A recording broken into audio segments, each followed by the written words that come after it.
안녕하십니까. 화요일 아침 여수 MBC 뉴스투데이입니다. 21대 총선을 약 3주 앞두고 민주당의 전통 텃밭인 전남권에서 표심 변화가 관측됩니다. 정당 지지도에서 조국혁신당을 지지하는 지역민들이 눈에 띄게 증가한 건데요. 인물론을 앞세운 새로운 미래와 개혁신당 역시 전남권 표심을 공략하고 있어 총선 판도에 어떤 변수가 될지 주목됩니다. 최황지 기자의 보도입니다. 최근 광주 전남권에서도 비례대표 선거에서 두 자릿수 지지율을 기록하며 지지세를 결집하고 있는 조국 대표. 민주당과의 연대를 강조하는 한편 현 정권 심판론으로 지역민들을 공략하고 있습니다. 항상 연대하고 또 협력할 것입니다. 그렇지만 민주당보다 더 강하게, 민주당보다 더 빠르게. 민주당에 대한 실망감과 함께 조국 대표에 대한 동정론이 조국 혁신당을 지지하는 원인으로 분석됩니다. 그동안 민주당에서 하지 못했던 내용을 조국혁신당에서 강력하게 밀고 있어서 많은 민심이 그걸 원하지 않을까 싶어요. 고생 많이 했잖아. 너무 당하기도 많이 당하고. 개혁신당은 정당 지지도보다는 순천갑을 중심으로 정치 보폭을 넓혀온 천하람 전 개혁신당 최고위원에 대한 높은 인지도가 정당 지지율을 견인하고 있습니다. 천하람 위원장님도 되게 지금 여기서 인기 좋더라고요. 네, 많네요. 이낙연 대표의 새로운 미래에 대한 지역민들의 호감도는 엇갈립니다. 민주당 출신으로 전남 도지사를 지낸 이 대표에 대한 실망감, 호남의 임무를 미뤄줘야 한다는 표심이 공존합니다. 우리가 참 여기서 거기서까지 다 해줬잖아요. 도민까지 해줬는데 그렇게. 민주당에 너무 많이 실망했는데 대안이라고 지금 할 만한 데가 저는 이낙연 대표밖에 새가 별로 없는 게 아쉽긴 해도 저는 그래도 저는. 전남에선 조국 혁신당 지지도가 반등하면서 향후 표심에 미칠 영향에도 관심이 쏠립니다. 현 정부에 대한 비판의식이 강한 민주당 지지자들 같은 경우에 오히려 더불어민주연합을 지지하는 것보다 조국혁신당을 지지하는 22대 총선을 20여일 앞둔 시점에서 조국혁신당과 개혁신당, 새로운 미래 등 제3지대 정당들이 그동안 민주당 텃밭이었던 지역 선거구 표심에 어떤 영향을 미칠지 관심이 커지고 있습니다. MBC 뉴스 최황지입니다. 이번 총선 최대 격전지로 꼽히는 순천, 광양, 곡성, 구례갑 선거구의 판세가 출렁이고 있습니다. 더불어민주당 경선에서 1위 후보가 이중투표 의혹에 교체되고 경선 배제된 후보가 무소속으로 출마하는 등 변수가 끊이지 않고 있습니다. 유민호 기자입니다.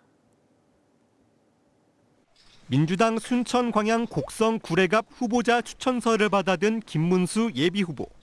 경선에서 승리했던 손은모 후보가 이중투표 의혹으로 공천 취소되자 2위였던 김 후보가 본선에 올랐습니다. 김 후보는 공천이 확정된 만큼 책임을 다해 선거에서 승리하겠다고 밝혔습니다. 경선 과정에서 발생한 여러 가지 일들은 더불어민주당의 당헌 당규에 의해 적법하고 투명한 과정을 통해서 이루어진 일들입니다. 우여곡절 끝에 민주당 최종 후보가 결정되자 경선에서 배제됐던 후보들의 움직임도 빨라지고 있습니다.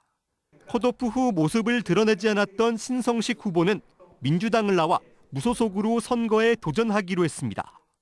네거티브로 인해서 많이 고통도 받았고 했지만 그런 어떤 공멸의 정치가 아니라 상생의 정치를 해보고 싶습니다. 총선 불출마를 선언했던 서가번 후보도 무소속 출마를 깊이 고민하고 있습니다. 서 후보는 최근 내용을 겪은 민주당 경선 과정을 보고 주위에서 여러 의견을 듣고 있다며 조만간 입장을 정리할 것이라고 말했습니다.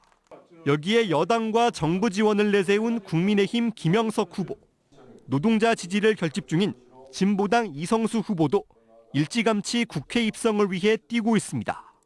개혁신당 공천을 받은 천하람 후보까지 가세한다면 순천에서 모두 6명의 후보가 경쟁을 벌일 가능성이 있습니다. MBC 뉴스 유민호입니다. 이처럼 최근 부정경선 의혹으로 후보가 교체된 순천, 광양, 곡성, 구례갑 선거구 민주당 공천을 두고 상대 정당의 비판이 이어지고 있습니다. 해당 선거구에 출마한 국민의힘 김형석 예비후보는 어제 입장문에서 총선이 20여일 남은 가운데 지금까지 민주당이 보여준 행태는 혐오감만 주고 있다며 공천 파동이 도를 넘었다고 밝혔습니다. 이어 순천이 더 이상 텃밭 소리를 듣지 않고 정치인이 시민의 눈치를 볼 수 있도록 현명한 선택이 필요하다고 강조했습니다. 진보당 이성수 후보도 기자회견에서 민주당은 양심이 있으면 순천을 무공천해야 한다며 시민 앞에 석고대죄하라고 촉구했습니다. 중대한 신체장애로 거동이 어렵거나 외국 항해 선박의 승선에 있어도 이번 총선에서 투표할 수 있습니다.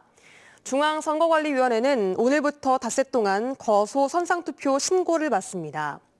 신고를 원하는 유권자는 신고서를 작성해 주민등록지 시군청이나 주민센터에 우편 방문 접수할 수 있고 인터넷 신고도 가능합니다. 이사 등으로 주소를 옮겨서 새로운 주소지 투표소에서 투표를 희망한다면 오는 19일까지 전입신고를 마쳐야 합니다. 지역대학 위기 속에서도 희망을 잃지 않는 곳이 있습니다. 설립자 비리와 횡령으로 폐교 위기에 몰렸던 광양보건대학교가 새로운 돌파구를 찾게 된 건데요. 학교 정상화라는 희망의 불씨를 살릴 수 있을지 주목됩니다. 김단비 기자입니다. 물리치료과 수업이 한창인 광양보건대학교의 한 강의실입니다. 이제 막 입학한 20명의 새내기들이 집중해서 강의를 듣습니다. 다른 강의실에서는 고학년을 대상으로 실습 수업이 진행되고 있습니다. 지난해 28명이던 광양보건대학교 신입생은 올해 66명으로 늘었습니다. 응용 전직과와 생활체육과가 신설됐고 모든 신입생에게 장학금 혜택도 제공됐습니다. 설립자 비리와 횡령 이후 6년째 임금을 포기하고 학교 정상화에 온 힘을 쏟은 교직원들. 지난해 12월에는 100억 원을 약속한 재정기여자가 갑자기 세상을 떠나면서 다시 위기를 맞기도 했습니다. 하지만 최근 광주 전남의 국립대와 사립대 각각 한 곳과 통합 논의가 오가면서 희망의 불씨를 되살리고 있습니다. 이제 글로컬 30 프로포자를 3월 22일까지 쓰는데 저희들이 이제 간호과는 인증 탈락됐지만 아직도 보건계열 특성화 학과가 다 살아있기 때문에 서로 윈윈할 수 있는 방법을 찾고 있습니다. 한려대학교가 폐교되고 광양에 남은 유일한 대학교인 만큼 지역 주민들도 응원을 보내고 있습니다. 네, 상권이 살았으면 좋겠고 보건대가 활성화가 돼가지고 이 지역의 주민들이 서로 살아날 수 있게끔 하면 좋겠고. 광양보건대는 설립자의 교비 횡령금 420억 원에 대해 지금까지 72억 원을 회수했습니다. 나머지는 소송을 통해 200억 원을 추가로 돌려받는 등 학교를 살리기 위한 노력을 포기하지 않겠다고 밝혔습니다. MBC 뉴스 김단비입니다. 김영록 전남지사가 전남권 의대 설립 관련해 기존 순천대와 목포대 국립의대 공동 유치안을 유지하겠다는 뜻을 재확인했습니다. 김영록 전남도지사는 어제 대통령 민생토론회 후속조치 간담회를 열고 빠른 시일 안에 순천대, 목포대와 협력해 전남 통합국립의과대학 안을 만들어 정부에 건의하겠다는 입장을 밝혔습니다. 김 지사의 이번 입장은 윤 대통령의 도내 후보지가 우선 선정되면 정부가 의대 신설을 적극 추진하겠다는 언급과 사뭇 다른 데다 기존 전남도의 전남의대 공동 유치안을 유지한 것이어서 지역 내 논란이 더욱 확산할 것으로 보입니다. 전남교육청과 22개 시군교육장 등이 참석하는 전남교육정책협의회 연석회의가 오는 21일 여수에서 열립니다. 도교육청은 정책협의회 주제를 지역이 주도하는 전남교육, 글로컬 교육으로 실현한다로 오는 5월 여수에서 열리는 글로컬 미래교육 박람회의 주요 안건들을 논의할 예정입니다. 김대중 교육감은 협의회를 통해 전남 교육발전특구를 조성하고 전남형 늘봄학교, 학교폭력과 교육활동 보호 방안 등에 대해 교육장과 산하기관장 등의 현안을 공유하고 토론하는 계기가 될 것이라고 말했습니다. 순천시가 정원 워케이션 손님맞이 준비를 마치고 다음 달부터 본격 운영에 들어갑니다. 순천시는 다음 달 1일 순천만 국가정원의 재개장에 맞춰 가든스테이 쉴랑게와 순천만 에코촌을 일과 휴식, 관광을 병행할 수 있는 워케이션 복합 공간으로 전면 재단장해 본격 운영에 들어갈 계획입니다. 시는 워케이션 정식 운영에 앞서 오는 28일 사전 예약을 받은 100여 명을 대상으로 팸 투어를 진행할 예정입니다. 올해 초 신안에서 전신지 매달려 배전 작업을 하던 노동자가 감전되는 사고가 있었는데요. 한전 측이 현장 확인 없이 작업 도중에 전기를 투입하라고 지시한 것으로 확인됐습니다. 김초롱 기자가 취재했습니다. 지난 1월 신안 이목리의 한 배전선로 작업 현장에서 50대 노동자 백 씨가 감전되는 사고가 발생했습니다. 전기를 차단한 뒤 전선을 연결하고 있었는데 아무런 예고 없이 22,000V 전기가 투입된 겁니다. 배전 노동자 백 씨는 이 사고로 손과 발에 화상을 입고 병원으로 옮겨졌습니다. 계속된 연락에도 사고 원인을 조사 중이라는 말만 반복하던 한전. 취재가 한 달여간 계속되자 결국 작업 현장을 확인하지 않은 책임을 인정했습니다. 한전이 밝힌 사고 경위는 이렇습니다. 현장에서 2km 이상 떨어진 곳에 있는 한전 배전센터 직원은 수동 전기 스위치가 있는 장소에서 한전 배전 업무 담당자에게 전화해 작업이 다 끝난 건지 물었습니다.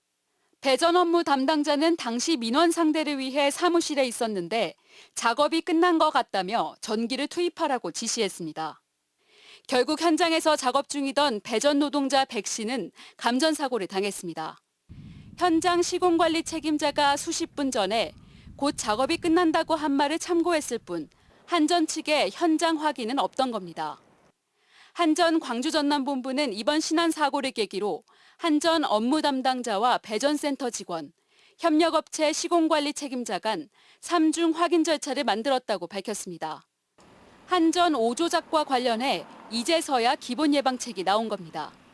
광주 전남에서만 하루 평균 배전 노동자 약 2,400여 명이 약 300건의 공사에 참여하는 상황. 이들의 안전을 위한 새 대책이 현장에서 제대로 지켜질지는 또 다른 문제입니다. MBC 뉴스 김초롱입니다. 전라남도는 2021년부터 추진해온 청정전남 으뜸마을 만들기 사업을 올해도 진행합니다. 청정전남 으뜸마을 만들기 사업은 주민이 주도하는 마을 가꾸기 특화 사업으로 으뜸마을로 선정된 마을은 해마다 500만 원씩 3년간 총 1,500만 원의 사업비를 지원받습니다. 올해는 이미 선정된 2,025개 마을과 신규로 선정된 860개 마을 총 2,885개소에서 으뜸마을 사업을 추진합니다. 지난 8일부터 열흘 동안 열렸던 올해 광양매화축제에 누적 방문객은 85만 명, 낙화 시기까지는 100만 명이 넘는 관광객이 방문할 것으로 보입니다. 광양시는 이번 축제가 차별화된 콘텐츠와 차 없는 축제장, 착한 가격 먹거리 등으로 전 국민적인 관심을 끄는 데 성공했다며 유료 입장객 수만 15만 명으로 당초 예상보다 많은 7억 5천여만 원이 입장권 판매 수익을 올렸다고 밝혔습니다. 광양시는 매화축제는 공식 폐막했지만 상춘 행렬이 계속 이어질 것으로 예상됨에 따라 오는 24일까지 주차 관리와 교통 지도 등 최소한의 행정 지원과 함께 농작물 직거래 장터도 연장 운영하기로 했습니다. 전라남도 국제농업박람회가 2023 국제농업박람회에서 지역 농식품 기업과 해외 바이어 간 이루어진 수출 상담이 실제 수출로 이어질 수 있도록 다양한 노력을 기울이고 있습니다. 전남 국제농업박람회는 최근 전남식품수출협회와 공동으로 수출 상담회를 개최했으며 미국 H마트는 배와 쌀을 중심으로 100만 달러 규모의 수출 약정을 체결했습니다. 이번 상담회에는 전남 45개 업체에서 미국 시장을 목표로 농업기술원과 공동 연구 개발한 다양한 기술 이전 상품들을 선보였습니다. 윤석열 대통령의 전남 의대 신설 약속 관련해 순천시가 의대 단독 유치 의지를 밝혔습니다. 순천시는 지난 14일 전남도청에서 열린 국민과 함께하는 민생토론회에서 윤석열 대통령의 전남권 의대 신설 추진 약속에 대해 크게 환영의 입장을 밝히고 순천대가 전남 의대 신설의 중심이 돼야 한다고 강조했습니다.